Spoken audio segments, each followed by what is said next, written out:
Welcome to Wayne's Old Time Radio Page channel. I'm Wayne, your host. These programs are brought to you by support of our listeners. You can give your support at Patreon or PayPal, either one. There's clickable links in the description below. Thanks for your support and enjoy the shows. If you'd like for me to get you a shout out, there's a link to PayPal in the description below. Leave us a donation. We'll get it up here for you. Just tell us who you want it to. You, a friend, a girlfriend, a wife, spouse, whatever. And we'll get it up here.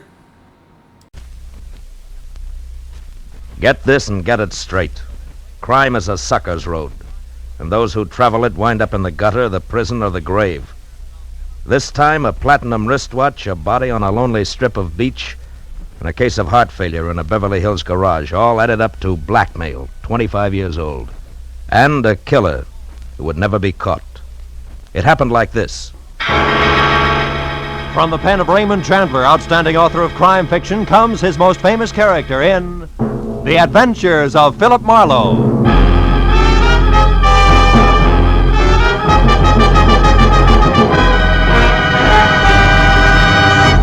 In just a moment, tonight's story. But first, a message from the Ford Dealers of America. The whole country's talking about the great 1950 Ford. Listen to what Mr. Gerald Mohr of Kingston, Pennsylvania, one of more than 420,000 delighted owners, says about his new Ford. I leave my car out on the street a lot in winter, but you'd never know it to look at my 50 Ford's paint job. It's still as new-looking as when I bought it. I'll never stop wondering how Ford can sell a car that stands up so well for so little money. And speaking of getting a lot for little money, my Ford gives me up to 22 miles to a gallon of gas. Yes, it's hard for Ford owners to keep the good news to themselves. The news about the economy of the big new Ford. From its low initial price to its high resale value. From its low cost of maintenance to its thrift on gas and oil. Ford is a real economy buy. But prove it for yourself. Your neighborhood Ford dealer has the facts on Ford economy, and he'll be glad to have you test drive the big 1950 Ford in your own way. And now we bring you tonight's exciting story, The Anniversary Gift.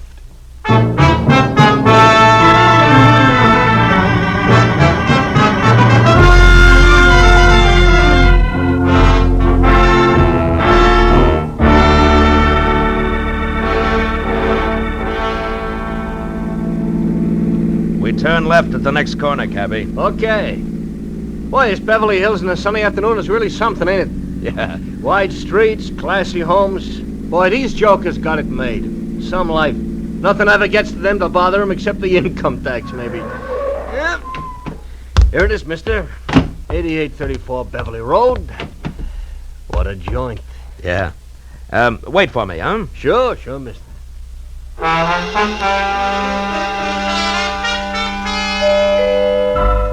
The door was answered by a girl of about 16, a tall, slender girl with dark eyes, too deep for her years. Oh, come in, won't you? I believe Dad's expecting you. She led me across a living room as dignified as the lobby of a bank to a door that she opened.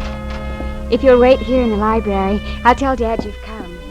The library of Stanley Towner, my new client, was as somber as his living room, except for one thing. Over a fireplace that half filled one wall was a life-size portrait of a woman, a most beautiful woman. Could have been a painting of what the girl who had just left would look like in another 25 years. I was still staring at the picture when Stanley Towner came in. That's a portrait of Margaret, my wife. We lost her 1 week ago today. I'm sorry, Mr. Towner. Well, we'd been expecting it for over a year. The doctors had warned us, but even when you're braced for a blow like that, Yes, I know what you mean. It was her heart, Marlowe. She was coming home from a shopping trip in Westwood last Tuesday evening when it happened. She had her own car and was just pulling into the garage here when the attack seized her.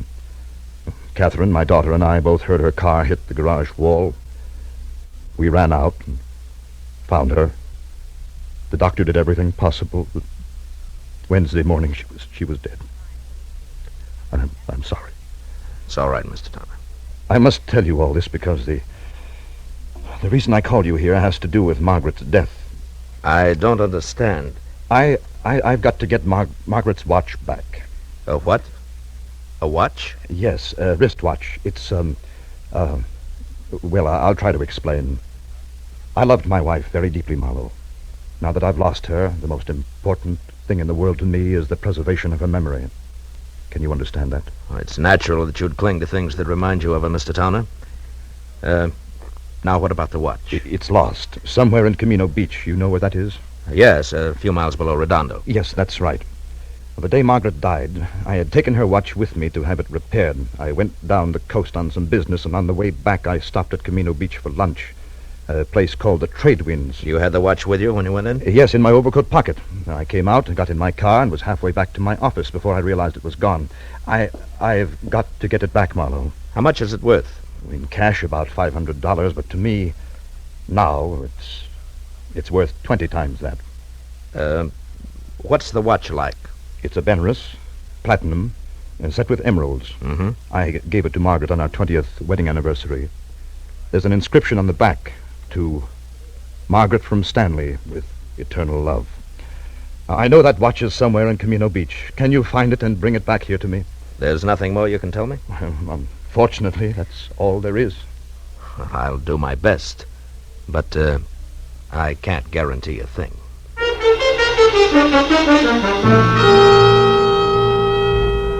The cabbie waiting outside drove me back to the gas station on Wilshire, where I picked up my own car, fresh off the grease rack, and headed for the ocean and the sunset. It was getting dark by the time I reached Camino Beach, a rickety, salt-caked little town jumbled in between the highway and the surf.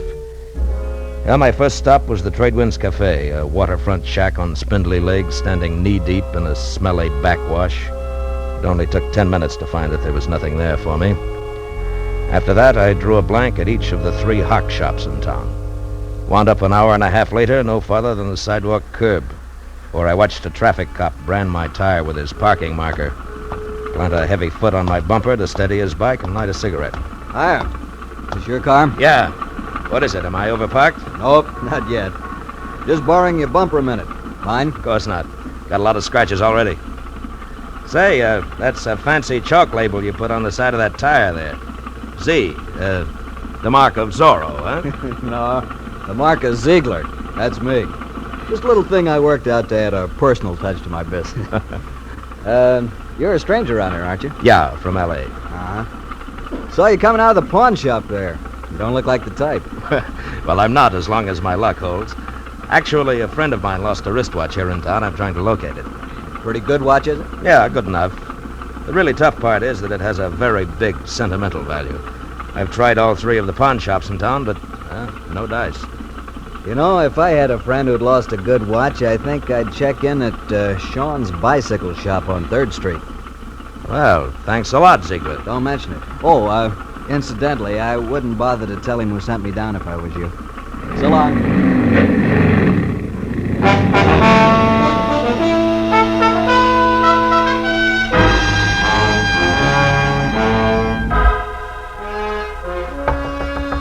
Hello. Hello, anybody there? Hello, Sean? What do you want? I'm closed for the night. I'm, interested in a lady's wristwatch, Mr. Sean. Are you now? And just how does that bring you to a bicycle shop? Look, we both know you're a fence, so let's not waste time on that. The Well. watch I'm after is platinum, set with emeralds, and has an inscription on the back. To Margaret from Stanley, with eternal love. A bright sentiment, I'm sure. Have you seen the watch? No. Look, Sean, either I beat your tongue as limber as a St. Bernard's ears, or you accept this $20 in exchange for some straight information. Peacefully. Now take your choice and take it fast. $20. Kind of a choice is that? But I don't have the watch buckle. But you have seen it. Oh, yes. 5-6 days ago, a fella brought that watch in here, wanted to know what it was worth. I said $500. He laughed in my face. Who was this guy? You mentioned something about $20. Oh, yes.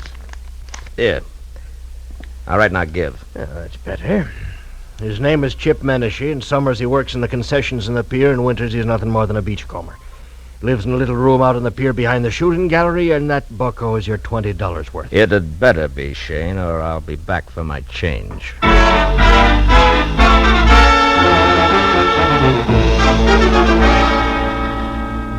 The amusement pier was deserted. When I finally found the one-room shack tacked on behind the shooting gallery, it was dark and quiet. I knocked once, got no answer. So I pushed a wad of rags out of a broken pane of glass in the door, reached inside, and unsnapped the lock and went in. With a light from the one naked overhead bulb, I started through the room. On a packing crate that passed for a dresser, I found a week-old newspaper clipping that said the body of one Leon Stice of Camino had been found on an isolated beach Wednesday morning, shot in the chest. No apparent reason. Stice was survived by his wife, Nancy, of 320 Front Street. I got real busy wondering why a bum like Chip Menashe saved old newspaper clippings of murder stories when a noise outside turned me toward the open door. What are you doing in my place? You weren't home, so I came in to wait. You a cop or something? No, I'm no cop, Menashe. The name's Marlowe. Huh? Maybe we can do business. Sit down. I don't get you. I collect old watches. A mutual friend sent me, Menashe. Yeah? I'm interested in ladies' watches, particularly. Maybe something in platinum with emeralds. Okay, Pally, what's the proposition? Nothing until I see the merchandise. Now, how about putting it on display, huh? I can't hear you, Pally. Ah, come on now. Where's the watch? Don't rush me, mister. Don't rush me. You'll get you nowheres. All right. Make me a proposition. 10 grand? 10,000? Uh-huh. You must be out of your mind. Yeah, we'll see who's out of their minds. That's a very valuable watch. Maybe you better get out of here and add it all up again. Yeah, maybe I'd better at that. But, Menashe, don't go away, because I'll be back. I won't go away. I know when I'm sitting on top of the pile.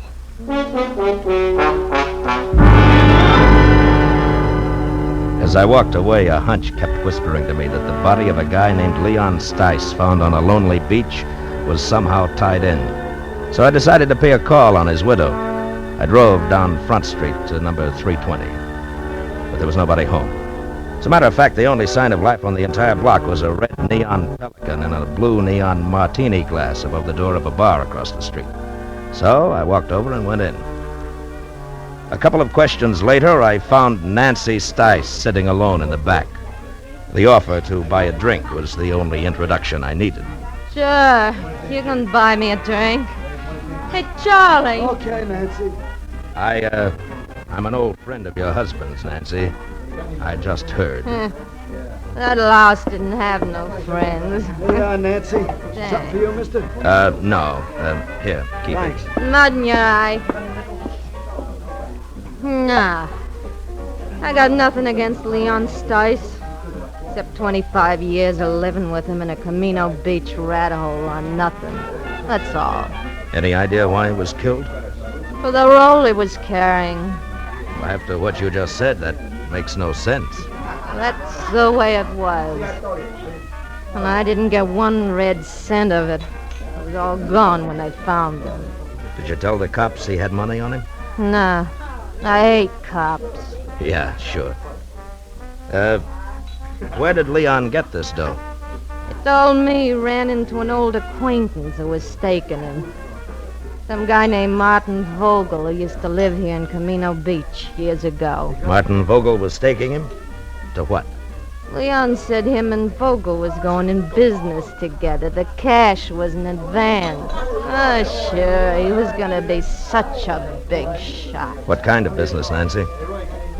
Just between you and me, the only business that crummy mind of his would work on was blackmail. Take it from me.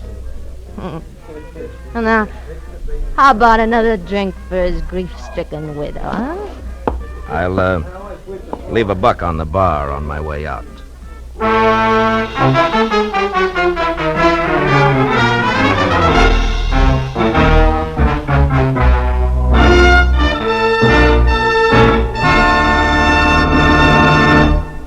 In just a moment, the second act of Philip Marlowe. But first, a brief message from the Ford Dealers of America.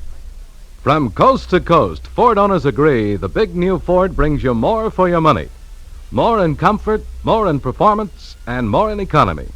But only through personal experience can you appreciate the restful ease of Ford's famous midship ride and the luxurious comfort of Ford's non-sag foam rubber cushion front seat. Only by driving this great car can you enjoy its smooth power and solid roadability. And only by getting the facts about Ford's economy can you understand that so powerful, so smooth riding, and so beautiful a car can cost so little to buy. To run and to maintain. But see what the new Ford gives you. Find out how much it saves you. Yes, before you buy any car at any price, it will pay you to stop by your local Ford dealers. Take the wheel of the 100 horsepower V8 or its companion in quality, the 95 horsepower 6. Once you've driven it, you'll agree the new Ford is the one truly fine car in the low-price field. Now we return to the second act of Philip Marlowe and tonight's story, The Anniversary Gift.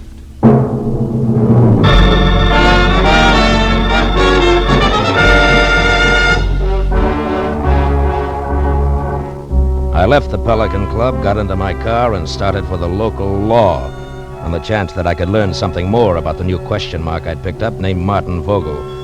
10 minutes later, I parked my car under the cracked globe that oozed sick purple light over a weather-beaten sign, Camino Beach Police. A fat sergeant huddled over what could have been the original teletype machine. When I'd presented my credentials, he jabbed a fat finger at a dirty glass door marked Captain Elvin Bush, Chief of Detectives. Inside, a small old man, neat in a clean white shirt, groomed silver hair, and a gentle smile, was strapping on a shoulder holster when I put my license on his desk. When I stopped talking, he got up and extended an almost delicate hand. I certainly hope we can help you, Mr. Marlowe. Martin Vogel, you say? Yes, it might have been a long time ago, Captain, maybe even 25 years, if he was mixed up with the police at all. Do your records go back that far? Oh, yes, by the apple crate load. And I mean that literally, Mr. Marlowe. You see, in Camino Beach, police files, fixtures, and furniture are somewhat lacking. City appropriations only go where they show. Public bird baths, statues of the mayor. Oh, here. This bottom crate here. Marked, let's see. 1921 to 1930. Figure he was arrested along in there, this Vogel? Yeah, if he was arrested. Yeah, it's dusty, isn't it? Well, the cards are alphabetical. Yeah. And let's see. Riker, Rooney, Stemple. By the way, Mr. Marlowe, what's your angle? I'm not sure, Captain. Svensson, Underley, Utterman, Vogel. Martin. Got it, eh? Yeah, picture and all. Bring it over here in the light. Yeah. Martin Vogel arrested Camino Beach Hotel, May 28, 1923, on warrant from Chicago, Illinois police. Returned to Chicago, sentenced to 5 years in state penitentiary for embezzlement. Arresting officer, Patrolman Elvin Bush. Picked him up myself, did I? Well, I've locked up a lot of people in the last 35 years. Yeah, I guess you have it. Holy smokes. Huh? What? That can't be.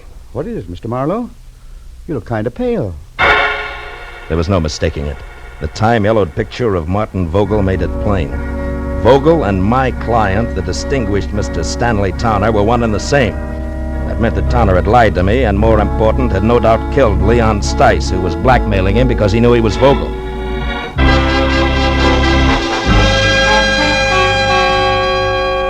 I left Captain Bush piled into my car and pointed it back for the amusement pier, where one way or another I was going to get Chip Menashe to fill in a few remaining blanks for me.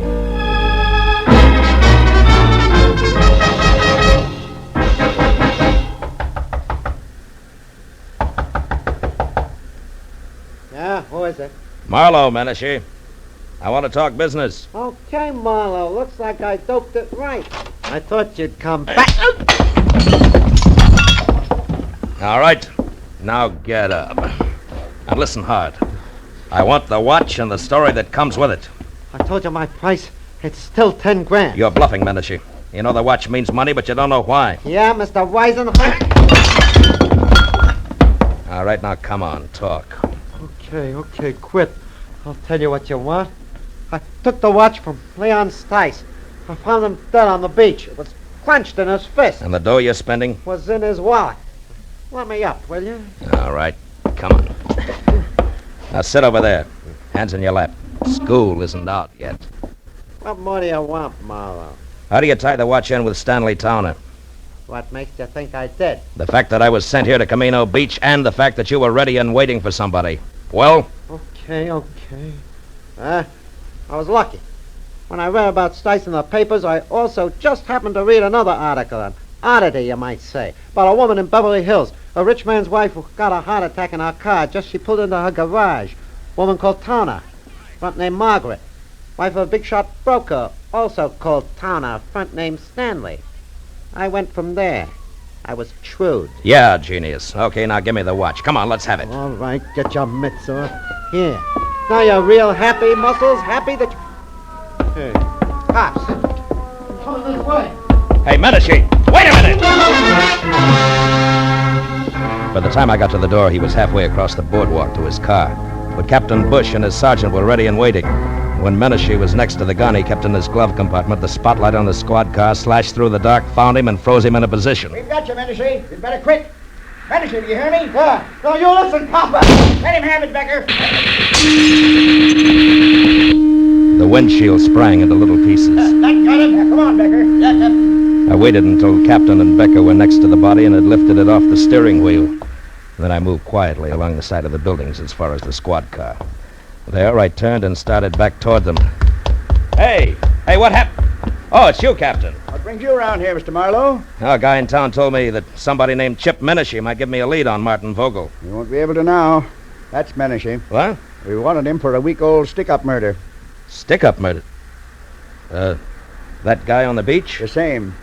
Say, Becker, you find the money on him? Right, some $300, Captain. Good. Well, you better call for the wagon now. Check.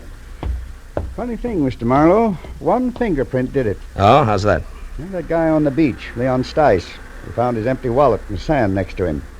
It had an isinglass front over his driver's license with a thumbprint that wasn't his. But was Chip Menici's, huh? Well, we got on to Medici because he was spreading a lot of dough around. Today, Becker got down here and lifted one of his prints. That cinched it, huh? Yes, that and the shot he just threw at me. Strictly a stick-up killer who got caught. Marlowe, about this Martin Vogel, you still want to let it go that the Beverly Hills police are going to get in touch? I think so. Good night, Captain Bush.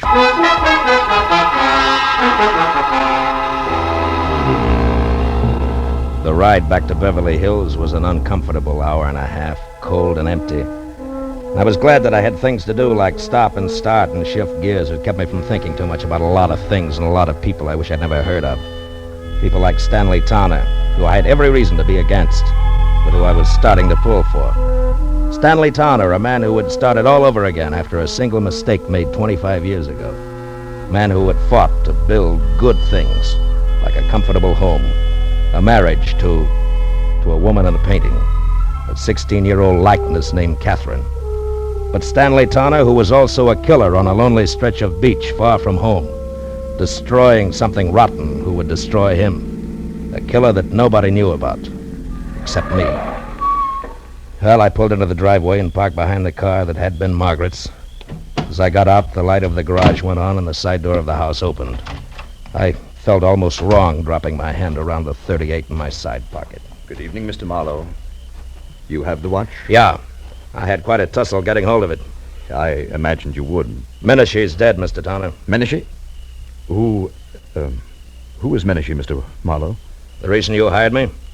The man who called you and dangled this bait? Yeah, you were right. It's a beautiful watch, Mr. Vogel. Vogel? You know about it? Yeah, they keep police files a long time. I know about everything. Except why you didn't go after the watch yourself. Well, I was afraid. Afraid to show yourself in the town where somebody might remember you, huh? The town in which you had committed a murder, is that it? Yes, that's it exactly. Dad? Dad, is that you down there? Yes, dear. Me, Mr. Marlowe. Well, why don't you come into the house? It's so late and it's chilly. You'll catch your death of cold out there. Yes, in a while, dear. Now go back to bed. All right. Good night, Dad. Good night, dear. Well, good night, Mr. Marlowe, and please make him do as I say, will you? Yes, I will, Catherine. Good night. Do you mind if we go along to the police at once, Mr. Marlowe? I'd rather she didn't know right now. Tomorrow's soon enough. And, can we take your car? Yeah. The lights go off out here? Yes. The switch is on the garage wall over there. Okay, get in. All right. You know, Mr. Towner, I'm sorry about Catherine and the way she's going to be hit by this thing. The switch is there on your right. On your right, Mr. Marlowe. Yeah.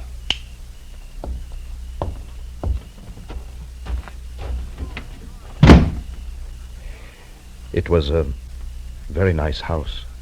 Mm-hmm. Mr. Towner, you certainly loved Margaret a lot, didn't you? Completely, Mr. Marlowe. And her memory, too? Why do you ask? Something that makes me awfully happy. Mr. Towner, you didn't kill Leon Stice. Marlowe, what are you saying? That you never lost your wife's watch at Camino Beach. You never had it. She lost it herself. Lost it when she struggled with Leon Stice just before she killed him for your sake. For you and Catherine and everything you've worked for. No, Marlowe, no. Yes, Margaret had a bad heart. She knew she didn't have long to live. Also, she knew that Stice was blackmailing you. It figures, Towner. And what also figures is that you'd rather pay for a murder that you didn't commit than to have Margaret's name soiled. Yes, I would, and I will, because you can't prove any of this. Correction, Mr. Towner, I can.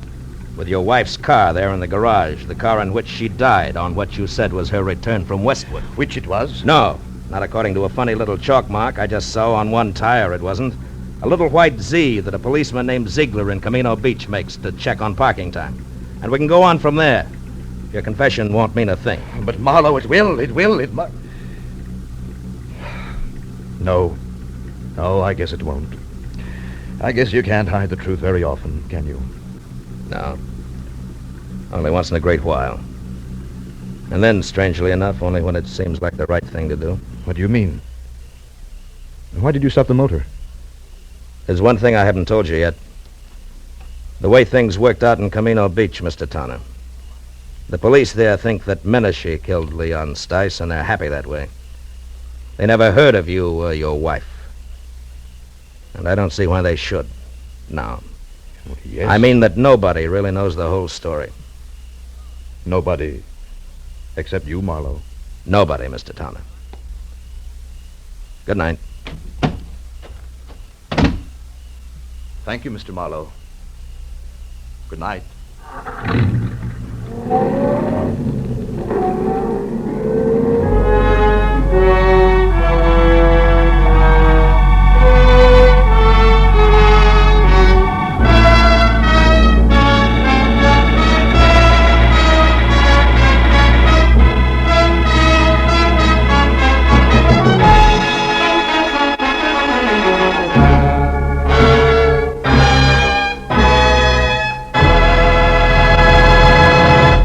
Philip Marlowe will be back in just a moment, but first, a word from the Ford Dealers of America. Tonight, there are more than 420,000 enthusiastic 1950 Ford owners, and it seems as though most of them are talking about this car. Listen to what Judge Richmond B. Keach of Washington, D.C. has to say about his new Ford. I was so satisfied with my 49 Ford that I decided to get a 50 as soon as they became available. I've been more than pleased with the 50. Truthfully, I see no cause to pay more when a Ford gives me all the performance, quiet, and comfort a man can ask for at such a reasonable price. The Ford is wonderfully easy to handle, particularly in traffic. Yes, ask any Ford owner how he feels about his big new Ford, and he'll tell you it's tops for performance and for comfort. But prove it for yourself. Drop into your neighborhood Ford dealers and test drive this truly great car. You'll be amazed when you discover how little it costs to buy, to run, and to maintain. Do it tomorrow. Test drive the big new 1950 Ford. Be sure and be with us again next week when Philip Marlowe says... This time I was in the country where the night should have been nothing but peace and quiet. But a pair of angry eagles changed all that. One was solid gold and too close to a battered corpse. The other weighed 160 pounds and was too quick with his fists, in or out of the ring.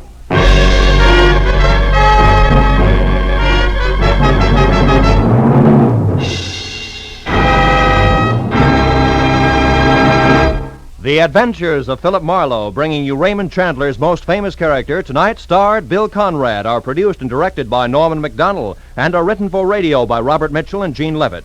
Featured in the cast were Sammy Hill, John Daner, Gene Bates, Ralph Moody, Larry Dobkin, Harry Bartell, and Edgar Barrier. The special music is composed and conducted by Richard Orant. This is Roy Rowan speaking for CBS, the Columbia Broadcasting System.